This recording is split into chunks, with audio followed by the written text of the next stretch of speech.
Hi, this is Tamara from mooglyblog.com, and in this video I'm going to demonstrate padded single crochets. Now this is a reader request. I hadn't actually heard of this stitch before, so I had to do some research, and I was able to find 2 instances of it in 2 different books where it was used in very different patterns. So I want to demonstrate what I've been able to learn about it. Basically, it's worked as a normal single crochet, and it's a lot like a spike stitch, but you're only going to be working 1 row down. So when you work a padded single crochet, you're working over the previous row of stitches. And here I've just got a row with some single crochets, half double crochets, and double crochets, so I can demonstrate that it's the same no matter what kind of stitch you're working over. And of course, whatever kind of stitch you're working over is determined by the actual pattern that you're making. So let's go ahead and get started. Whether or not you're going to chain 1, again, just depends on the pattern you're working, what it tells you to do. I'm going to go ahead and skip that here, and I'm going to go into the base of the first stitch that I made in the previous round, which is actually the last one. Of course, I've turned. This stitch could be worked in the round or in rows, doesn't seem to matter. I'm going to go ahead and pull it up a loop and work a single crochet. And that's really about all there is to it. Let me keep making a few more here. Go right into the base where the previous stitch was worked there. I shouldn't say that. Let me rephrase that.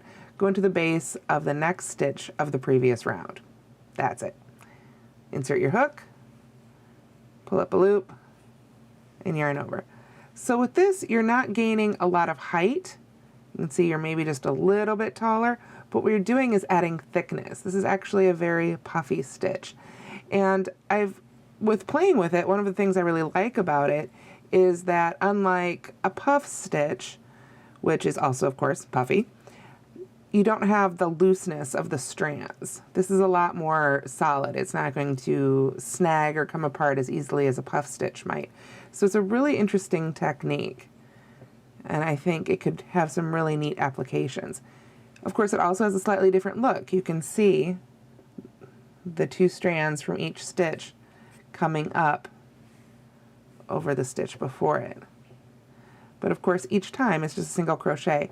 But like a spike stitch, you'll want to pull that loop up high enough so it doesn't completely squish the stitch beneath it, unless of course that's the look you want. It's the great thing about crochet. You can play with it, try different things, and get the look you're going for.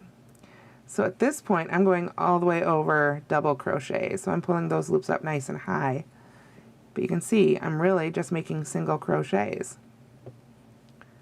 And there is a row of padded single crochets. I'll show you from the top here.